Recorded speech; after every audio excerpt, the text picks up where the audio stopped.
cintai ya. Semuanya sehat-sehat ya? Alhamdulillah. Ibu-ibu, pada pertemuan ini nanti kita akan bahas tentang pentingnya gizi bagi ibu menyusui dan anak. Tapi sebelumnya acara dimulai, ibu-ibu ya, tetap seperti biasa dengan harapan moga-moga pertemuan ini lancar, bermanfaat, dan membawa keluarga sehat semua nantinya. Oke? Mari bersama kita berdoa dulu sebelum mulai. Berdoa mulai. Selesai. Selanjutnya langkah kedua, nggih. Kasih semangat. Coba tepuk kedua dulu, nggih, sebelum dimulai lagi. Oke, tepuk kedua. Teman-teman, perencanaan, kemajuan, keluarga. Saat ini kula bagi menjadi 4 kelompok, nggih. Setelah saya bagi menjadi 4 kelompok, makin ya bisa diskusi dengan anggota kelompok masing-masing, nggih. Kelompok 1 itu membahas tentang ASI, nggih. Kelompok 2 membahas tentang MPASI atau bubur. Kelompok 3 tentang posyandu, dan kelompok terakhir adalah tentang sayuran. Kinten, apa mau sih Bu sing dibahas ASI? Mboten bingung nggih? Nah, habis ini saya bacakan apa saja yang perlu dibahas dalam kelompok tersebut, nggih. Perwakilan untuk menulis, nggih. Kelompok ASI yang dibahas mawon. Yang pertama, berapa lama ASI diberikan kepada bayi. Nah, itu nanti berdiskusi. Selanjutnya yaitu masalah apa yang dihadapi ketika menyusui. Oke. Yang terakhir, apakah perlu diberikan makanan lain selain ASI. Selanjutnya kelompok bubur mana tadi? Oke. Yang dibahas yaitu kapan pertama kali MPASI diberikan kepada bayi. Selanjutnya jenis makanan apa Bu yang perlu diberikan kepada bayi tersebut. Sampai ditulis. Lanjut kelompok 3, nggih, tentang posyandu. Kapan bayi perlu dibawa ke posyandu, Bu? Setiap bulan ya, makin dibahas nggih sekali anggotanya. Selanjutnya kegiatan apa saja yang dilakukan dalam posyandu. Sampun. Kelompok terakhir nggih, sayuran Bu, sayuran. Oke, ini nggih. Nggih, yang dibahas adalah apa saja yang perlu dikonsumsi ibu menyusui agar ASINya berkualitas. Sampun ditulis daya. Saniki didiskusikan kali anggota kelompoknya 10 menit. Setelah selesai nanti perwakilan dari kelompok membacakan hasil diskusinya, Bu ya. Ibu, itu tadi sudah dibagi kelompok, nggih. Nah, saya sekarang mau tanya untuk yang kelompok ASI, nggih. Nah, itu tadi sinten mau sing kelompok ASI, Bu? Nah, jenengan untuk kelompok ASI, saya mau tanya ASI itu digunakan untuk bayi baru lahir sampai berapa bulan, Bu, biasanya?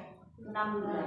6 bulan, nggih. Tapi masanya perpanjangnya sampai 2 tahun, nggih. Kamu semarang sedanten, nggih. Terkait dengan cara memerah ASI, nggih. Nah, panjenengan sedanten sama-sama semarang, nggih. Cara memerah ASI itu seperti apa? Nah, nanti kita lihat video berikut ini. Bayinya dikasih air ya, Bu. Kasihan, haus.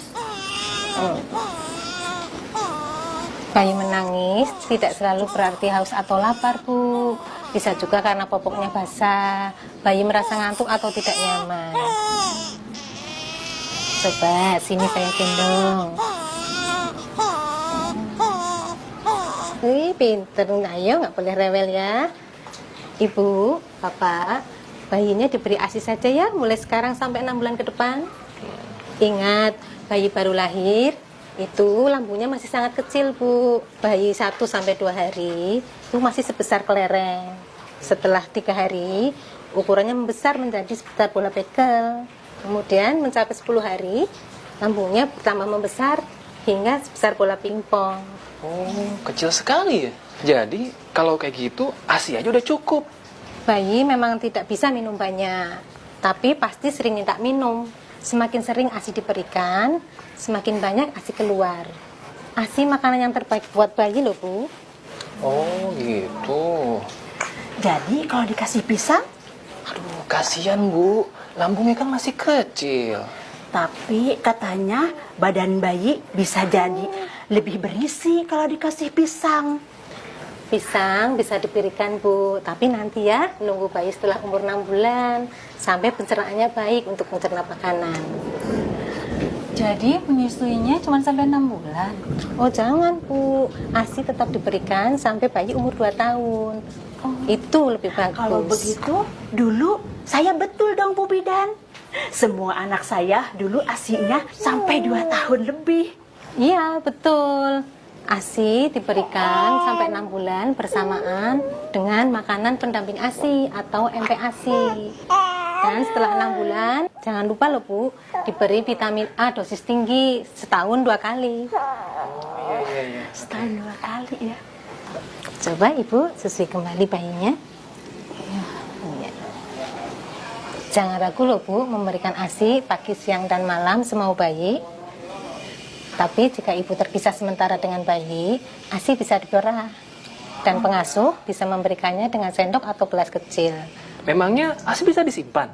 Oh iya bisa. ASI bisa disimpan di rumah 4-6 jam asal wadahnya tertutup dan bersih. ASI juga bisa disimpan di kulkas loh, biar bisa lebih lama. Nenek, Bapak juga harus memberikan makanan yang bergizi buat ibunya agar ASInya bagus. Siap Bu.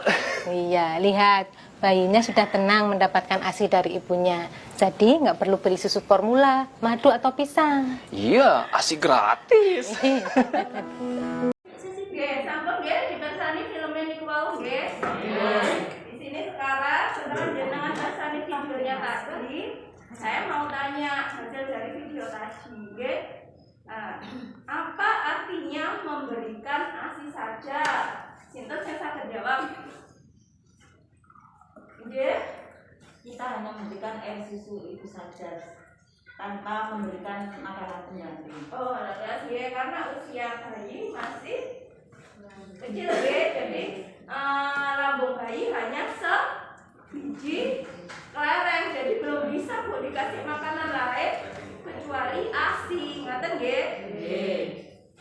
Terus berikutnya, mengapa bayi hanya perlu diberi ASI saja hingga usia 6 bulan? Ada kaitannya dengan pertanyaan sebelumnya ya Bu ya. Kenapa bayi hanya diberikan ASI sampai 6 bulan? Karena lambung bayi itu masih sebiji kelereng, jadi belum bisa dimasuki lain kecuali ASI. Ngaten nggih? Terus kapan boleh memberikan makanan tambahan selain ASI? Setelah usia 6 Saya minta tunjuk jari. Nggih, sinten?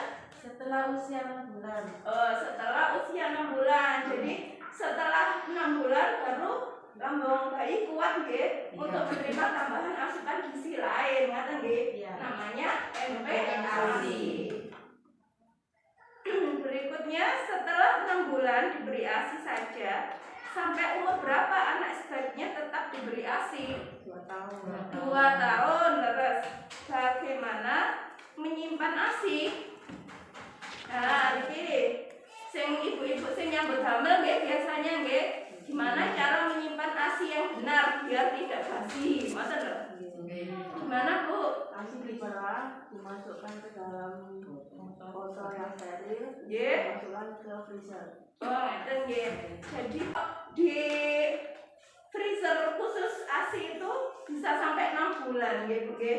Jadi makanya perlu ada tanggal, diparingi tanggal biar tidak basi nggih. Nggih.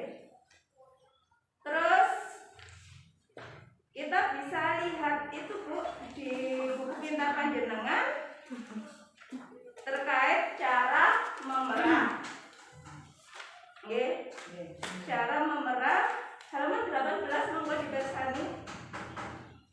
Cara menyusui bayi, cara memerah dan menyimpan ASI.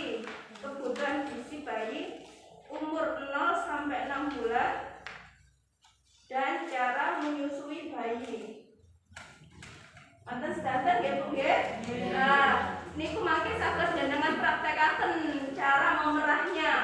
Nah, sekarang itu kan ada itu ya Bu ya, alat untuk memerah ASI biar tidak sakit ya Bu ya. Dulu zaman dahulu kita memerah ASINya itu kan manual, biasanya kita malah kesakitan ya Bu ya. Tapi kalau sekarang insya Allah dipermudah ya dengan alat-alat kabel nikmal ya, dari listrik dari apa mbak aja ya. Jadi lebih mudah, tidak sakit ngoten ya. Sampai sini paham semua Bu? Nah, nanti berikutnya, langkah berikutnya kita lihat halaman flipchart ASI eksklusif ya. Jadi intinya kita harus memberikan ASI sampai 2 tahun. Ya. Susui bayi sesering mungkin semau bayi, ya. Sesuai apa yang disampaikan tadi, ya. Sesuai flipchart ini, ya. Terus para ASI akan bisa disimpan dan diberikan kepada bayi jika ibu ya. Ngaten ya. Sebelum kita ke MPASI, kita tepuk tangan dulu, ya. Ayo kita lakukan bersama-sama. 1, 2, 3. Tepuk corona. Cuci tangan, pakai masker, jaga jarak. Terima kasih. Terima kasih Bu-ibu. Selanjutnya yaitu tentang MPASI Bu. Wow, kelompok sing pun dibagi bagiannya sinten nggih MPASI? Nggih Bu. Lah, wow kan sampun diparingi pertanyaan nggih tentang MPASI. Pun rangkuman ibu wow pripun dari maksudnya dari sama teman-teman tadi hasilnya seperti apa diskusinya? Pertanyaannya tadi gimana Bu hasil diskusinya? Mulai umur berapa MPASI diberikan? Mulai umur 6 bulan. 6 bulan. Apa MPASI baru diberikan? Mulai umur 6 bulan. Jenis makanan apa Bu yang biasa mereka berikan? Biasanya dengan bubur. Bubur apa Bu? Sampeyan biasa mari tim. Bubur tim. Tim napa isine biasanya? Segodhok ta? Ikan, sayuran. Oke, terus masalah apa yang mereka hadapi? Jadi biasanya nek sampean maringi MPASI itu masalah napa sing dihadapi? Nggih, jadi biasanya mereka nek baru mengenal MPASI itu biasanya nggih mereka itu napa jenenge kan biasanya mereka susu tok karo dikenal MPASI. Jadi biasanya gumoh ngoten nggih, boten murun nggih. Selanjutnya kita nanti akan melihat film Bu nggih. Jadi monggo dipirsani bareng-bareng filmnya tentang MPASI. Waktu kecil nggak kayak gitu, seadanya aja udah syukur alhamdulillah. Oh, itu kan dulu Bu. Oh, wah, udah ada buah tapi masih pakai telur juga. Itu bagus buat keluarga Bu, juga buat bayi. Oh, wah, ini apa ya Bu? Itu taburia, bubuk tabur gizi yang mengandung vitamin dan mineral yang ditaburkan ke makanan anak. Oh, wah, Bu Lili mau bikin MPASI ya buat si bayi? Iya, dapat ilmu dari penyuluhan. Ntar sore bayinya camilannya buah. Ayam rebus dihancurin buat tar malam. Wah, bayinya kan makannya cuma sedikit, Bu. Tapi kenapa ibunya makannya macem-macem? Iya, saya kan masih menyusui. Jadi makannya harus banyak biar ASINya cukup sampai 2 tahun. Oh, wah, Ibu Lili ini niat ya. Sampai ASINya bisa disimpen, Bu. Memang hebat putriku. Apa saja yang perlu diperhatikan dalam pembuatan MPASI? Napa mawon? Dari tadi. Terus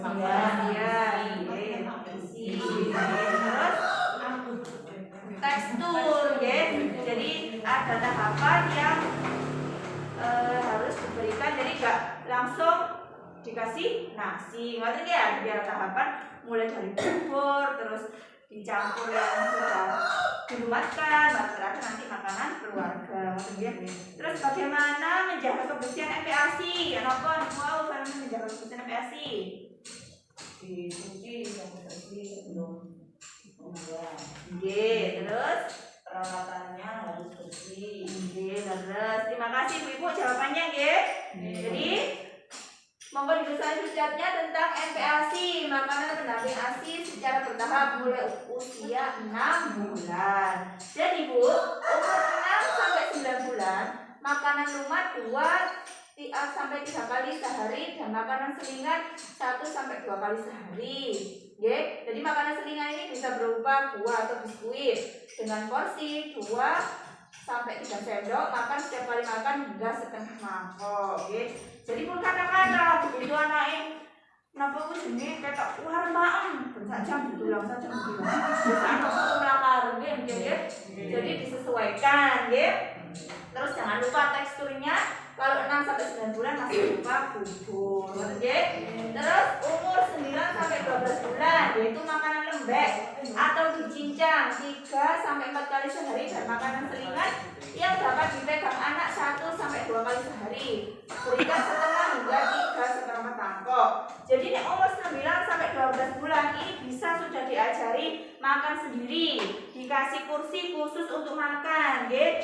Jadi tidak harus selalu disuapin, biar dia bisa merasakan oh ternyata makan itu seperti ini. Jadi nek terbiasa makan sendiri, jadi akhirnya dia itu punya apa nggih? Ini itu oh ini aku lapar itu punya rasa seperti nek diulang, masih nggak lapar sama diulang akhirnya nanti dia cepat mati nggih. Jadi umur 9 sampai 12 bulan ini sudah tidak lembek lagi. Terus napa jenenge bubur dicampur sing dicincang ngoten nggih. Jadi biar bisa naik tingkat. Nek bubur terus nanti takutnya dia sampai usia 1 tahun tidak bisa makan kasar. Gitu nggih.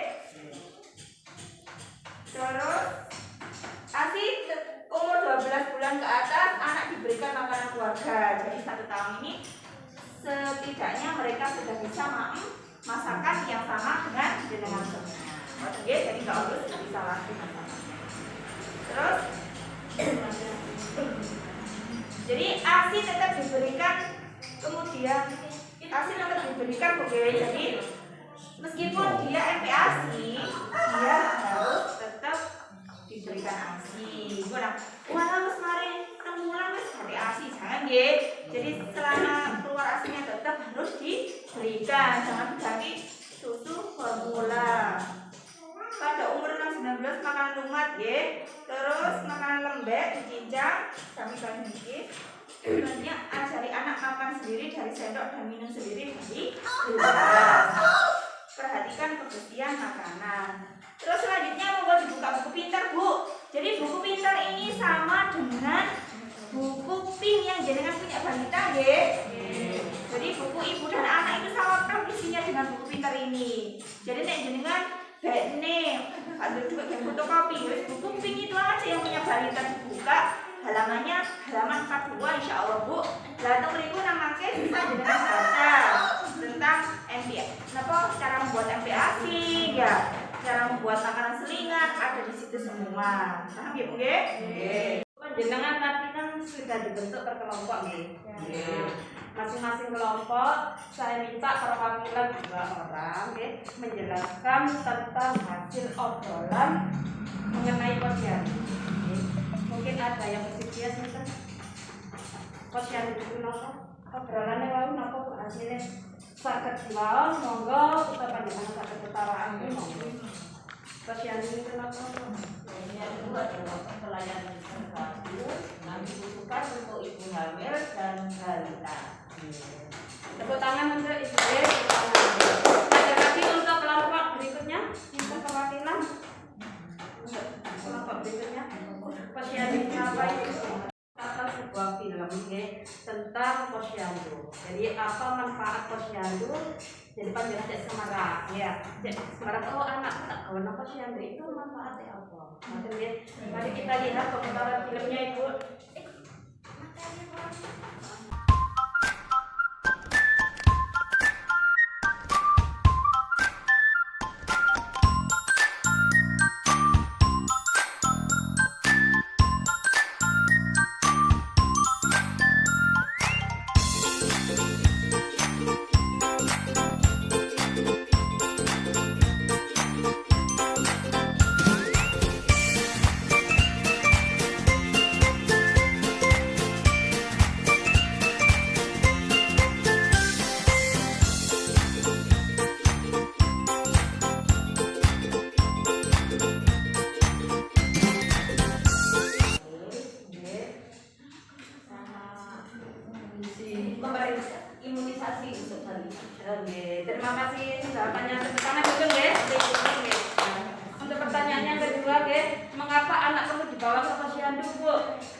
perwakilan?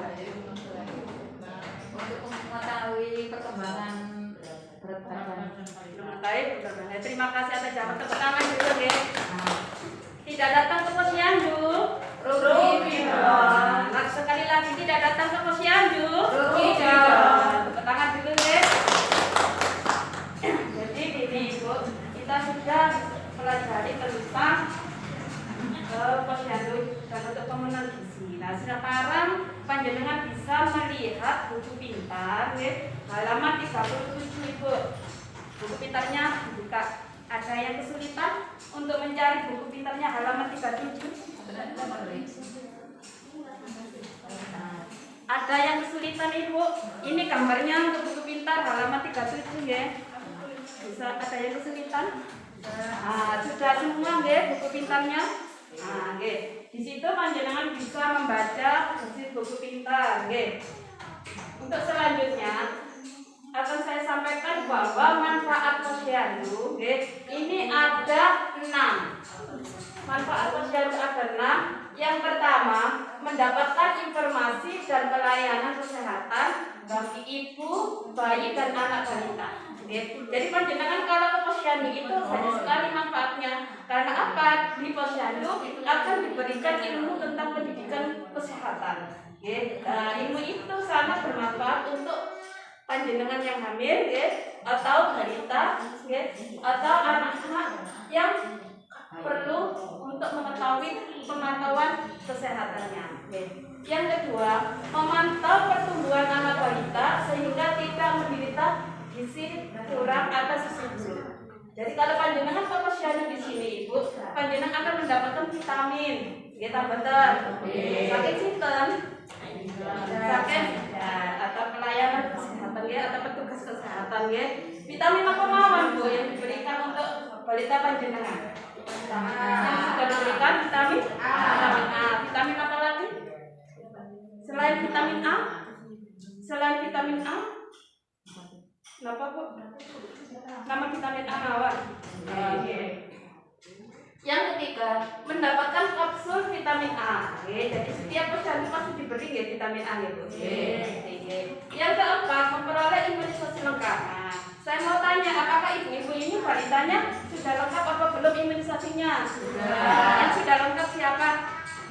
Yang sudah lengkap? Panjenengan. Berarti panjenengan sudah memenuhi kewajiban sebagai KPN yang mempunyai anak balita. Kewajibannya KPN yang apa Bu? Kalau punya anak balita, kewajibannya KPN kalau punya anak balita apa? Datang ke posyandu. Terima kasih jawabannya. Tepuk tangan dulu Kita lanjut. Yang kelima, pemantauan berat badan ibu hamil dan memperoleh tablet tambah darah atau TTD serta imunisasi tetanus toksoid.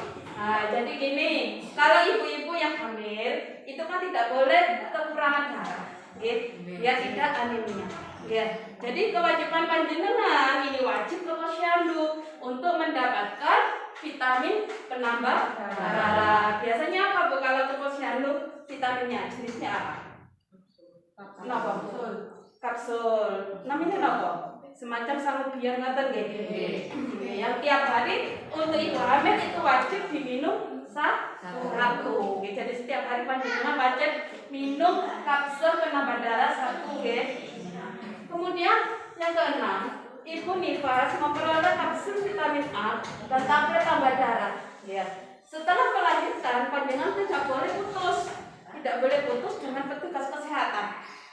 Misalnya panjenengan mulai dari hamil, itu kan panjenengan sudah pemeriksaan ke bidan desa.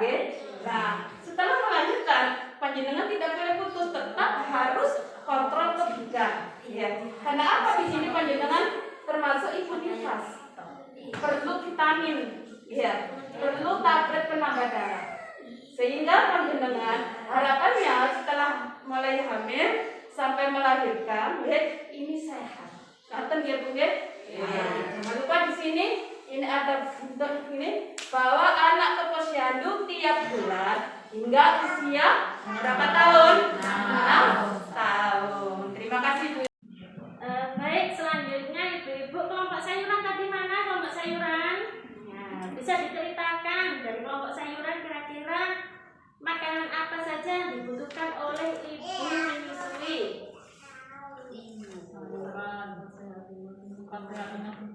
Enggak, apa saja 4 sehat 5 sempurna itu isinya? Ayam, ikan, ayam, kacang-kacangan, rokok. Oke. Kita lihat film dulu ibu-ibu ya.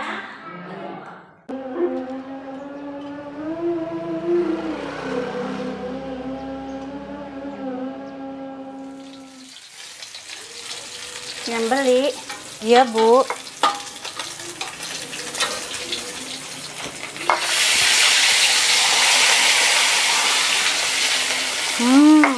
Wanginya. Wah, masak ikan teri ya? Baunya harum banget. Bu Rati, masuk yuk.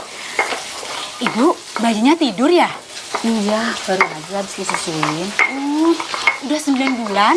Sehat ya? Alhamdulillah sehat. Wah, masak banyak ya, Bu? Iya, maunya Lili tuh. Nggak banyak, tapi semuanya ada. Nasi, ikan, ayam, sayur, buah lagi. Oh, kalau di rumahku mah yang penting kenyang. Oh. Wah, silakan duduk. asik nih kayaknya. Kalau tadi pagi saya masak nasi, tahu goreng, ikan asin, sama sambal terasi. Maknyus, Bu. Kenyang dong. Iya, anak-anak saya juga puas dan gemuk. Gemuk apa gendut? Iya sih, Bu, anak-anak saya emang gendut. Lili waktu hamil makanannya lengkap. Sekarang anaknya sudah lahir, tetap aja makannya macam-macam. Oh, dulu waktu kecil nggak kayak gitu. Seadanya aja udah syukur alhamdulillah. Oh, itu kan dulu, Bu. oh, wah, udah ada buah, tapi masih pakai telur juga.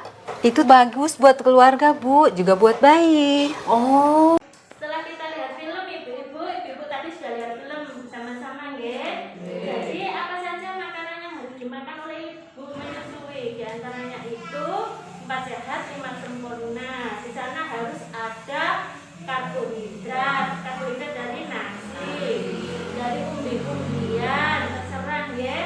Kemudian yang kedua harus ada lauk ibu-ibu ya. Harus ada lauk. Lauk itu bisa dari ikan laut, bisa dari unggas, bisa dari daging sapi.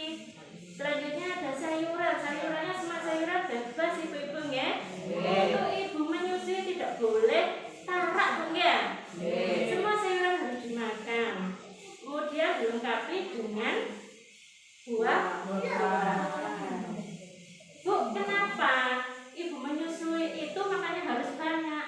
Padahal makanan bayi itu kan cuma sedikit. Kenapa ini, Bu? Untuk memproduksi susu. Iya, karena ibu menyusui ini butuh makanan yang cukup banyak, yang bergizi untuk memperlancar ASI. Produksi susunya harus banyak seperti itu. Jadi ibu-ibu ya, kita lihat ini ada berita di sini, isi piringku Bu ya, isi piringku. Sampai dibaca nih ya. Nah, isi piringku di sini ibu-ibu untuk ibu menyusui. Untuk makannya jangan lupa harus cuci tangan dulu, cuci tangan yang bersih pakai sabun. Mempunyai kegiatan aktivitas fisik 30 menit per hari Bu. Careng-careng ya. Harus ada aktivitas fisiknya selama minimal 30 menit setiap hari.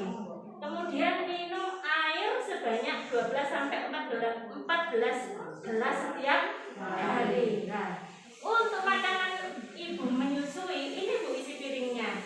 Jadi piring itu dibagi 4 ya Bu ya. Dibagi 4. Ada lauknya. Kemudian ada nasinya, ada buahnya, terus ada sayurnya. Ini harus seimbang Bu ya. Jangan kebanyakan nasi atau kebanyakan ikan. Jadi kalau seimbang itu jadinya bagus, semua gizinya bisa terpenuhi. Nanti kalau kebanyakan nasinya, nanti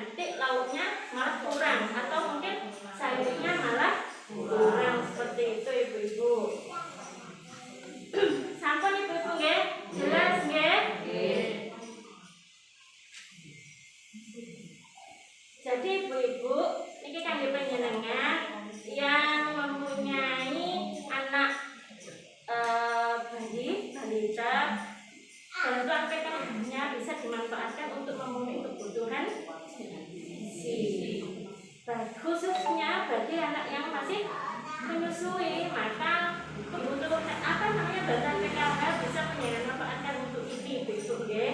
Besok bisa untuk penambahan pada gizi penjenengan. Misalnya biasanya kalau ketemu sama ayam mungkin 1 minggu sekali ini bisa ditambah Bu ya. Jangan terus makan ikan asin ya Bu ya. Jadi bisa ditambah. Ayamnya bisa ketemu seminggu 2 kali, sesekali juga daging ataupun telur. Ibu-ibu masih semangat? Masih. Alhamdulillah. Semangat ya? Yuk, guys, kita beberapa langkah sudah kita lalui ya dalam rangka melaksanakan modul peran gizi untuk ibu menyusui dan anak. Ibu-ibu, ini akan langkah, boleh dikatakan ini hampir langkah terakhir ya ibu-ibu. Tadi dalam langkah-langkah sudah bisa dipahami Bu ya? Oke, kita pastikan untuk kita lihat yang sudah 25. Ya, 2.5 ya. Saya bacakan dulu ini pesan untuk ibu menyusui. Makanan pendamping ASI diberikan secara bertahap mulai usia 6 bulan ya. Mohon diingat tuh ya. Membawa bayi dan anak ke posyandu sebulan sekali. Wajib. Bayi diberikan ASI saja selama 6 bulan. Ibu dan anak makan dengan gizi seimbang. Nah, ini contohnya ya, dimaksud gizi seimbang dalam judulnya isi piringku ini. Lanjutkan ASI sampai usia 2 tahun. Kira-kira saya dipun pahami Bu ya? Yang terakhir kami akan menyampaikan Ibu pesan-pesan penting dari langkah awal sampai langkah terakhir yang sudah kita lakukan pada pertemuan ini ya. 1. Nah, monggo. Ini adalah pesan-pesan kunci yang harus diingat dan wajib untuk diterapkan sesuai dengan modul ini.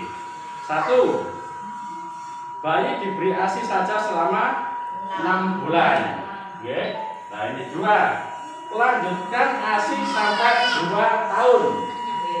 Berikutnya, makanan pendamping ASI diberikan secara bertahap mulai usia 6 bulan.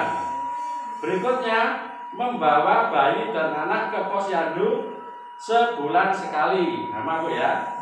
Selanjutnya, terakhir ibu menyusui, makan dengan gizi seimbang. Nah, sama Bu ya. Nah, ini terutama panjenengan kita memahami isi piringku. Ibu-ibu, jika semua ini dilakukan ya, langkah-langkah dan tahap tadi yang telah disampaikan, insya Allah anak-anak kita nanti akan tumbuh dengan tinggi, sehat, dan cerdas. Ulangi lagi, bisa jadi tinggi, sehat, dan cerdas. Nah, demikian Ibu. Insya Allah untuk pertemuan di modul ini akan segera kita akhiri. Ibu-ibu, mohon nanti bisa diterapkan di rumah ya. Jangan hanya diingat, jangan hanya diketahui, tetapi dipraktekkan dalam kehidupan sehari-hari sesuai dengan modul yang ada. Terus Ibu, sekali lagi saya ucapkan terima kasih atas kehadiran ibu-ibu yang berkenan hadir untuk pertemuan peningkatan kemampuan keluarga ini Bu ya. Oke, sebelum kita akhiri, mari kita bersama-sama sejenak berdoa supaya nanti ilmu yang kita dapat ini bisa bermanfaat. Jadi Ibu ya, berdoa mulai. Selesai, ya. Ibu, demikian untuk pertemuan P2K2 kali ini. Nanti kita akan bertemu di bulan depan membahas tentang modul yang berbeda atau sesi berbeda. Demikian, terima kasih. Akhirnya, assalamualaikum warahmatullahi wabarakatuh.